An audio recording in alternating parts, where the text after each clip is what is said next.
अचानक चंद मिनटों में समाप्त हो जाती है। Sir, livelihoods must be decided by law and not by arbitrary algorithms.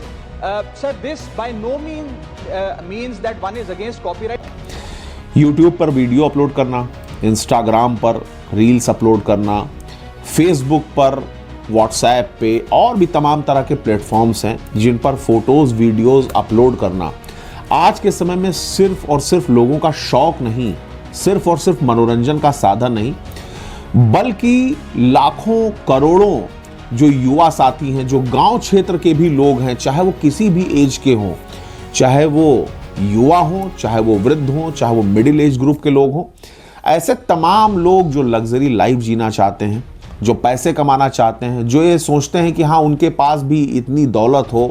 या उनके पास भी ऐसी चीज़ें हों जिससे वो एक अच्छी बेहतर ज़िंदगी जी सकें, लेकिन चाहे सरकार की कमी कह लीजिए, चाहे सिस्टम की कमी कह लीजिए, उन लोगों को पर्याप्त नौकरी नहीं मिल सकी, उनको रोज़गार नहीं मिल सके। लेकिन ये जो ऑनलाइन प्लेटफॉर्म्स हैं, इन्होंने उनको एक स्टेज दिया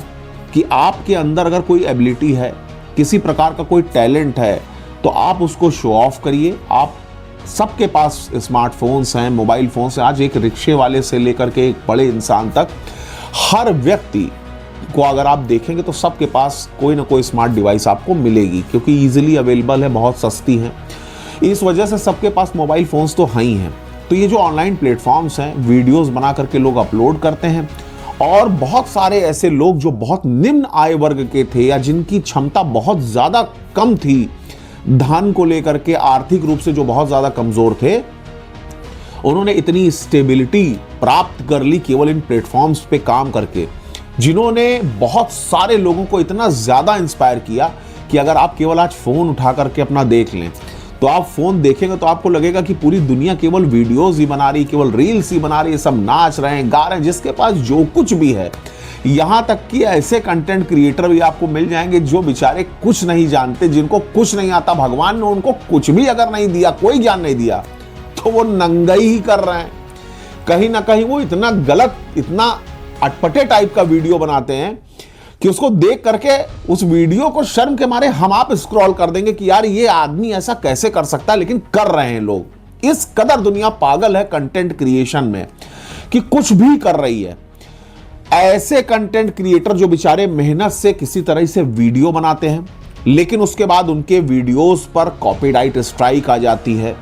किसी तरीके का उनके पेज पर स्ट्राइक आ जाता है, बैन आ जाता है कि भाई आपने इस चीज़ को चुरा करके यहाँ पे डाला है। इसी से संबंधित एक मुद्दा एक पढ़े लिखे, एक बेहतरीन राजनेता ने उठाया। राघव चड्ढा ने राज्यसभा में इस मुद्दे को उठाया है कि जो कंटेंट क्रिएटर्स हैं, जिनके कंटेंट्स पर किसी तरीके की कॉपीराइट आ जाती है, जबकि ये कॉपीराइट एक्ट 1950 के दशक का है, उस समय की परिस्थितियां आज की परिस्थितियां अलग हैं, और ऐसे कंटेंट क्रिएटर्स जो बेचारे बहुत मेहनत से अपनी रोजी रोटी कमाने के लिए दिन रात मेहनत करके वीडियोस बनाते हैं, रील्स डालते हैं, और किसी तरीके से वो अपनी ज़िंदगी को बेहतर बनाने की कोशिश कर रहे हैं, लेकिन एक छोटा सा कॉपीराइट आने की वजह से उनका पूरा का पूरा जो पेज होता है वो वाइप आउट कर दिया जाता है, चैनल क्लोज कर दिया जाता है, बैन कर दिया जाता है, उस चैनल को रिमूव कर दिया जाता है। तो इस प्रकार की जो कॉपीराइट्स हैं उनको बैन किया जाए कि इस तरीके की कॉपीराइट्स की वजह से जो क्रिएटर्स हैं उनके चैनल बंद ना हो। यानी कि ऐसे कंटेंट क्रिएटर जो मेहनत से किसी तरीके से वीडियो बनाते हैं, लेकिन कहीं से, किसी चैनल से, किसी और वीडियो से, किसी न्यूज़ चैनल से छोटी मोटी क्लिप्स लेकर के अपने वीडियो को बेहतर बनाने के लिए और उन क्लिप्स का इस्तेमाल कर देते हैं, बीच बीच में अपने वीडियो में उन क्लिप्स को ऐड कर देते हैं। तो ऐसी क्लिप्स को ऐड करने की वजह से सिर्फ उनके चैनल पर स्ट्राइक ना लाई जाए, या छोटा मोटा कहीं कोई साउंड है, कोई म्यूजिक है, अगर वो उसका यूज़ करके किसी तरीके से वीडियोस बनाते हैं और उस वीडियो में, उस बैकग्राउंड में, उस अपने वीडियो के साउंड को इस्तेमाल कर लेते हैं, या कोई क्लिप है छोटी मोटी, कोई वीडियो चला देते हैं, कोई फुटेज लगा देते हैं, कोई फोटो इस्तेमाल कर लेते हैं, तो सिर्फ इस वजह से उनके चैनल पर स्ट्राइक ना आए। तो ये मुद्दा राघव चड्ढा ने राज्यसभा में उठाया। बहुत ही बेहतरीन काम किया है इन्होंने, बहुत ही अच्छा काम किया राघव चड्ढा ने, जो हजारों लाखों युवाओं, हजारों लाखों, चाहे वो किसी भी उम्र के लोग हों, उन सभी के लिए एक बेहतर सुझाव दिया है।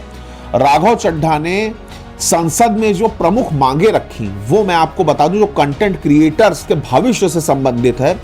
फर्स्ट जो डिमांड राघव चड्ढा ने रखी कि कॉपीराइट एक्ट जो 1957 का है उसमें संशोधन करके डिजिटल फेयर यूज को स्पष्ट रूप से परिभाषित किया जाए कि कौन से ऐसे यूसेज हैं जो डिजिटल तरीके से जो फेयरली जिनको यूज किया जा सकता है उसको एकदम स्पष्ट किया जाए, ताकि डिजिटल कंटेंट क्रिएटर्स को कानूनी रूप से सुरक्षित किया जा सके। जो सेकंड डिमांड रखी वो ये रखी कि अगर किसी कंटेंट में केवल कुछ सेकंड के लिए, सिर्फ और सिर्फ कुछ लिमिटेड टाइम पीरियड के लिए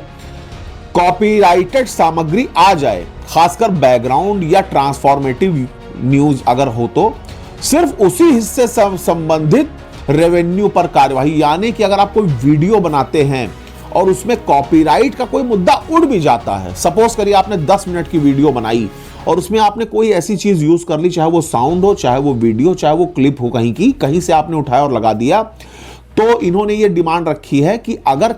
इस प्रकार की कोई स्ट्राइक आ भी जाती है बाय द वे, तो सिर्फ जितने सेकंड या जितने मिनट का वो क्लिप कहीं और का यूज किया गया है वीडियो में, सिर्फ उतने देर के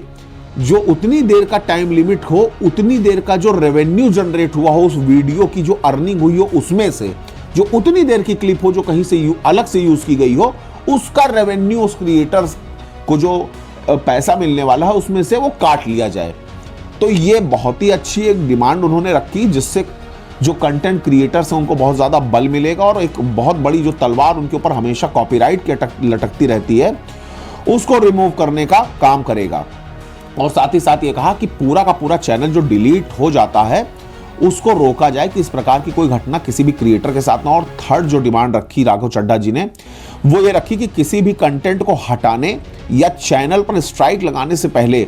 एक स्पष्ट ड्यू प्रोसेस हो। यानी कि यूं ही किसी का भी जो चैनल डायरेक्टली बैन कर दिया जाता है, रिमूव कर दिया जाता है, वाइप आउट कर दिया जाता है, हटा दिया जाता है, वो ना हो। अपॉर्चुनिटी ऑफ हेयरिंग मिलनी चाहिए, ये लिबर्टी मिलनी चाहिए कि जो क्रिएटर है वो अपना पक्ष रख सके। यानी कि कोई नोटिस मिलनी चाहिए, उससे स्पष्टीकरण मांगा जाना चाहिए, उसकी अपील को स्वीकार करने के लिए समय दिया जाना चाहिए, ये सुना जाना चाहिए कि आखिर उसका इस पर क्या व्यू है, या वो अपोलोजाइज करना चाहता है तो उसको चांस दिया जाना चाहिए। तो ये जो एक पहल है राघव चड्ढा जी ने इतने बड़े समूह के बारे में जो सोचा, क्योंकि वो खुद भी युवा हैं, पढ़े लिखे हैं, एक बहुत ही अच्छे व्यक्ति हैं, जेंटलमैन हैं, तो उनके इस कदम को हम सभी जो लोग हैं वो बहुत ज्यादा अप्रिशिएट करते हैं। उनका बहुत बहुत धन्यवाद कि उन्होंने देश के जो लाखों करोड़ों जो कंटेंट क्रिएटर्स हैं उनके बारे में इतना कुछ सोचा, और जिस जगह पर वो बैठे हैं उन्होंने अपने दायित्व को समझा कि उनकी क्या भूमिका, और उन्होंने बखूबी इसको निभाया है। अब फैसला सदन के ऊपर है, देखते हैं कि आगे सरकार या सदन इस चीज पर क्या फैसला लेता है। लेकिन ये एक अच्छी पहल और निश्चित रूप से कुछ ना कुछ सकारात्मक परिणाम जरूर आएंगे कंटेंट क्रिएटर्स के लिए। Thank you.